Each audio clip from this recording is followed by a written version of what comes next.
ये व्यर्थ के बकवाद करने वाले लोगों से मत मिलो, व्यर्थ के बकवाद करने वाले लोगों की तरफ मत देखो, ये क्या कह रहे हैं, क्या बोल रहे हैं। और तुम भी व्यर्थ का बकवाद मत करो।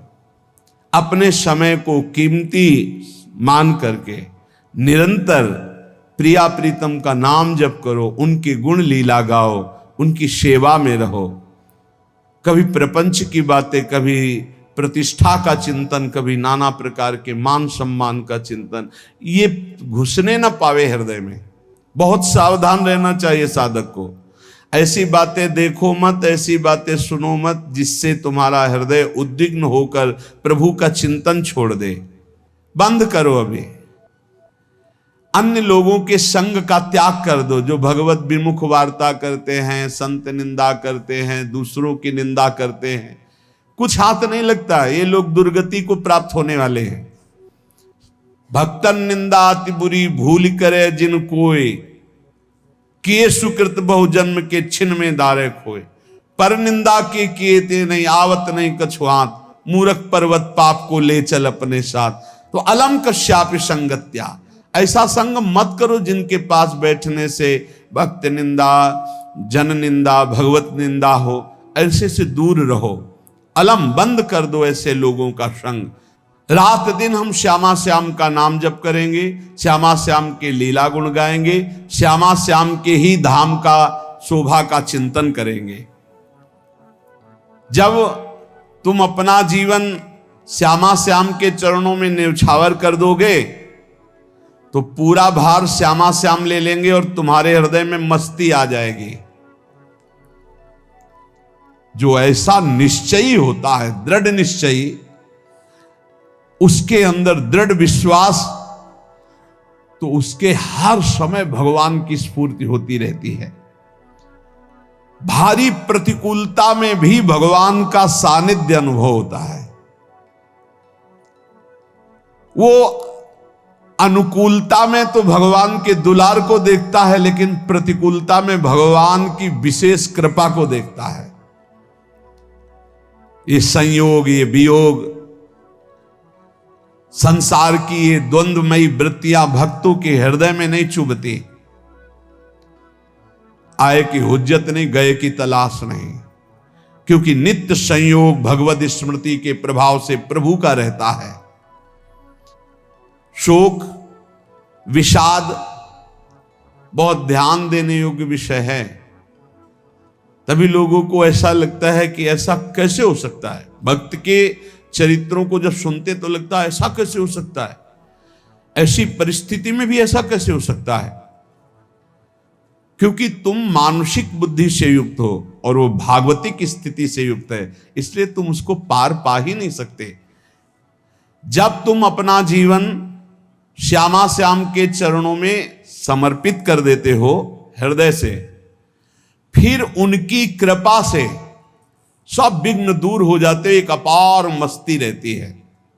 नहीं तो शोक, विषाद, दुख, क्लेश, कष्ट, संताप, भय, उद्वेग, ये सदैव सताते रहते हैं। इसी से डिप्रेशन होता है। बार बार नकारात्मक चिंतन, शोक, विषाद, दुख, चिंता, क्लेश, संताप, भय, उद्वेग, यही पूरे मानसिक स्तर को नष्ट कर देते हैं। उत्साहहीन जीवन हो जाता है। जब तुम श्यामा श्याम को समर्पित हो जाते हो तो ये सब प्रवेश भी नहीं करते, एक अपार मस्ती बनी रहती है। अब क्या होगा? श्यामा श्याम जो करेंगे वही होगा। श्यामा श्याम पता नहीं कैसा करें, नहीं, वो सदैव मंगल भवन है, वो जो करते महामंगल होता है। यह निश्चय उपासक के हृदय में आ जाना चाहिए। इसलिए अपना सारा मन, सारी बुद्धि, सारा जीवन, प्रत्येक श्वास प्रभु को अर्पण कर दो, फिर देखो तुम निहाल हो जाओगे। दुख, शोक, विषाद, क्लेश, कष्ट, संताप, भय, उद्वेग, ये उसी को व्यापते हैं जिसने अपने जीवन को प्रभु के चरणों में अर्पित नहीं किया। इसलिए तुम अपना सारा मन, सारी बुद्धि, सारा जीवन, प्रत्येक श्वास केवल प्रभु को अर्पित कर दो, फिर देख लेना श्वास कैसे अर्पित की जाती, राधा राधा राधा। बुद्धि कैसे अर्पित की जाती, एकमात्र निश्चय कि भगवत सुख ही सुख है, ये जागतिक सुख सुख नहीं, ये दुख है, ये ऐसा दलदल है जिससे आज तक कोई नहीं निकल पाया। सारा मन, हम मन से केवल प्रभु का मनन करें, बार बार मन को संसार से हटा के नाम में, रूप में, लीला में, धाम में लगाएं। बहुत प्रसन्नता हो जाती है उस उपासक के हृदय में जो अपना मन बुद्धि प्रभु के चरणों में अर्पित कर देता। भगवान ने तो इसको बहुत उत्तम स्थिति बताया है कि मेरे से कभी वो अलग हो ही नहीं सकता यदि मन बुद्धि अर्पित कर दिया। मयि एव मन आधत्स्व मयि बुद्धिम निवेशय, तो निवश्य मयि एव अत ऊर्ध्वम न संशया, बिल्कुल संशय नहीं, वो मेरे में ही निवास करेगा जिसने मन और बुद्धि अपनी मेरे में अर्पित कर दी। बहुत प्रसन्नता रहेगी उस उपासक के जीवन में जो अपने आप को मन बुद्धि सहित प्रभु के चरणों में समर्पित कर दिया है। भगवान का आश्रय लेने वाले की पहचान है हर परिस्थिति में प्रसन्न रहना। देखो आप भगवद आश्रित हो कि नहीं, देखो अनुकूल परिस्थिति में तो सब प्रसन्न रहना, लेकिन प्रतिकूल परिस्थिति में प्रसन्न रहना ये भगवान के भक्तों का लक्षण है। हर परिस्थिति में प्रसन्न रहना ये भगवान के भक्तों का लक्षण है। आनंदगन भगवान का आश्रय मिलते ही आनंद छा जाता है हृदय में। उनके पास आनंद का अभाव होता ही नहीं है। जैसे सूर्य का प्रकाश उदय होते ही सूर्य का प्रकाश संपूर्ण अंधकार को नष्ट कर देता है, ऐसे ही भगवान का संपूर्ण आश्रय लेते ही सब दुख चिंता शोक नष्ट हो जाते, आनंद ही आनंद।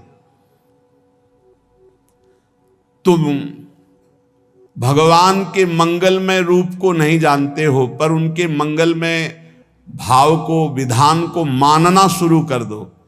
जो भी होता है मंगलमय होता है। हमने जीवन में देखा है, अगर इधर कोई बहुत बड़ा सुख दिया तो देर नहीं लगेगी, 24 घंटे नहीं व्यतीत होंगे और ऐसे दुख दे देंगे, जिससे दोनों का समान भाव रख करके ना दुख में तुम भूलो प्रभु को, ना सुख में फूलो, सीधे भगवत मार्ग में चल। पूरे जीवन की बात देखा है। भगवान के मंगल विधान में सदा सर्वदा सुख ही सुख है, इस बात को मान के प्रसन्न हो जाओ।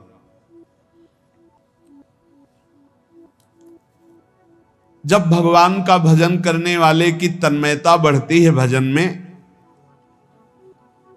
तो द्वेषी जन अपने आप तैयार हो जाते हैं। भक्त कभी किसी से द्वेष नहीं करता, अपने आप वो द्रोह करने लगते। तो नरसिंह मेहता जी से बहुत गांव के कई लोग थे जो जलते थे, ऐसे जलते थे कि अब क्या करें, कैसे मिटा दे नरसिंह मेहता जी को। अब उपाय तो मिल नहीं रहा था। तो एक दिन संतों की मंडली आई और उन्होंने कहा कि हम रास्ते में कोई चोर आदि धन ना ले ले, इसलिए यहां से किसी की हुंडी चलती है क्या द्वारिका में? पहले ऐसा था।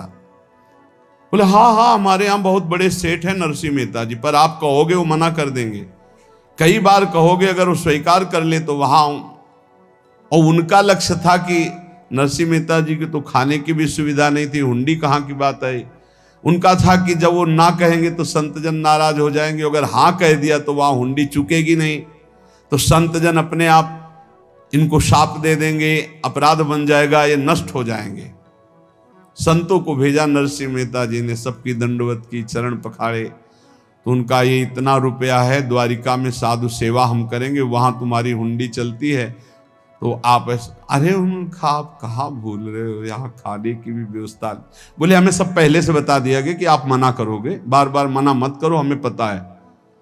तो उन्होंने ठाकुर जी की तरफ देखा, बोले क्या लीला है प्रभु, संतों से हम क्या कहें, ये ले रुपए।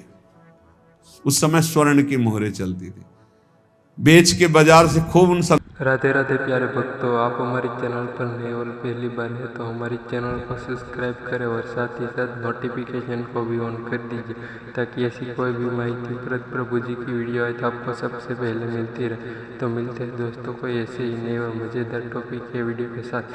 तब तक सभी को बाय बाय।